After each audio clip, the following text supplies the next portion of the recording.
Here with Scuba Steve from the dive shop. We've got some cool stuff to talk about, and you've even brought some pictures. Right, got some pictures today.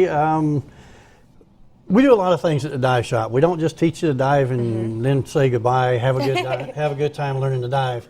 But anything we can get involved with, it's with the oceans, with reef recovery, cleaning up rivers. And in 2011, last year, there was a pilot whale pod stranding down off of Cudjoe Key, just about 20 miles north or east of Key West. And so the first picture we have is the whales on the beach. Oh my goodness. This is a pod of pilot whales. How many? There was 22 whales. They all were not stranded at this one location. They were kind of scattered out. Oh my goodness. The second picture here we're moving on to real quick. But after they were stranded and people find out, everybody comes into play. You've got NOAA, usually people report it to NOAA. The Florida SeaWorld has a actual 24/7 on-call rescue squad for birds, whales, dolphins, anything. SeaWorld has a rescue squad ready to jump into action. Wow. So they came down, they had the Coast Guard and the Navy involved, and they set up these, you see these little floating barricades like you can see when they're doing construction around a river or something. And they kind of made a pen, a temporary enclosure, a pen. I think about 16 of the whales did die right there. Oh, gosh.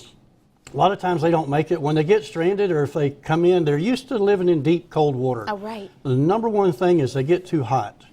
And when they get up on the beach like that, they're exposed to the sun, and the sunburn really, really takes a toll on the whales.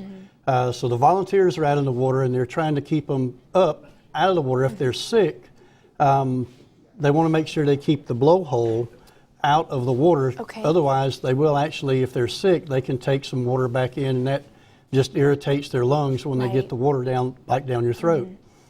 So the volunteers, that's one of the number one things we do is we get out in the water and hold the whales up. And you're holding up like a 12-foot, 3-ton fish. For how long? It's a mammal, 24/7. And you just stand there and you're like talking, you just hold it? For about, we run it in 4-hour shifts, and people will swap out. Oh my gosh. It usually takes 4 people per whale. And when they moved them into the pen up at the Marine Mammal Sanctuary up in Key Largo, that's where we went down and helped with the rescue there, or the rehabilitation. And they had a female there, and it had a bad, like a muscle spasm. And the back, right behind the dorsal fin, it was bent almost at a 60-degree angle. And they were trying to massage and get this muscle cramp out of the female. And her calf was just a couple of pins over. That was a young calf. They were trying to get it rehabilitated. And they knew that that calf probably would never go back into the wild because when it was caught, it was still nursing on the mother. And so it had never learned how to catch fish on its own. They didn't have a pod to put it back with for the other members of the pod to teach it how to survive. Okay, we're going to talk more about this in just a little bit. Really cool stuff. You don't get to hear about it that often here in Georgia. We'll be back with more Good Day. Stick around. We are back with Scuba Steve from the dive shop, and we've been talking all about this whale sort of rescue that you guys went on. We have some pictures to show you, but a very interesting situation. But I was going to ask you, we saw these pictures of all the whales kind of that have beached themselves, and I heard that the reason why they do that is because they want to die. What is the real reason? The best thing that marine biologists can figure out, there is some disease or something within the pod. Maybe one particular whale, especially if it's like an alpha, one of the leader males, if he goes and beaches himself, the rest of the pod just follows suit. Even if they're not sick? Even if they're not sick. So that's why you guys are trying to go and rescue them and saying, no, no, no, go back, go back. If there's nothing wrong with them, the first thing they do is they usually come in and they take blood samples to try to figure out what was wrong with the whales or why they're doing this, or if there is no disease, that lets them know that it's probably safe to return them to the water. If not, they try to keep them in the pens like we saw and nurture them and try to get them back to health. I know the one female we worked with, of course, when they move them in up to, there is a place in Key Largo, the Marine Mammal Sanctuary, and volunteers come there all the time. I mean, like I say, it's 24/7, around the clock. They have to keep these whales up, keep them cooled off.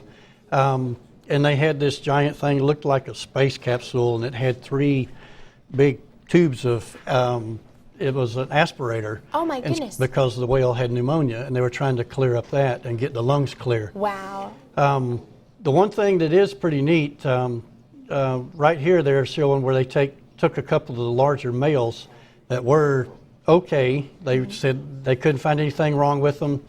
So they moved into with the big boat, took the big sling, picked them up, put them on a rescue boat with the real flat tail on the back, at dock height, water height dock on the back or a deck. And they took them out from Key West out about 20-something miles into the Florida Straits and put them into about 500 foot of water. And of course, they put a couple of transponders on those 2 whales, okay. so they could kind of keep up with them and check their progress. And those transponders worked for a little over 3 months, and they had moved on out into the Atlantic. Oh, good. And so they were functioning normally. They were staying together, the 2 males, because when they did put them off the boat, the first one they had to lift up and try to get off the boat. It got in the water, and it just kind of stayed there and hung around until the other male got off the boat, and then they got together and moved off. They were in the same pod, so they knew each other. That's really sweet how they do that. You called them a social networking animal. Yes, they are very tight-knit. What amazed me is they're mammals. We're mammals. What really amazes me is the fact that these mammals have lived in the ocean, in cold water, and now they've beached themselves, and now people come to rescue them. And they're just like we're their best friends. They let you hold them up. They're not violent. You swim with them.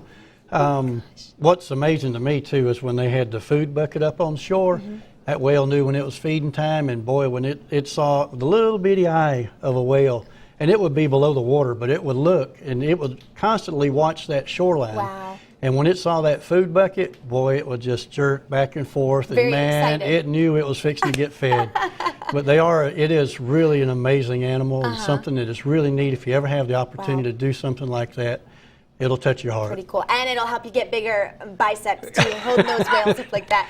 Well, if you guys want any more information on this or you have any questions about anything under the sea, you can contact the Dive Shop. And it's the diveshop.pro is their website. Again, Scuba Steve, that was really cool conversation today. All right. Neat to learn about that. Thanks so much. Thank you. You guys stick around. We'll be back with more Good Day.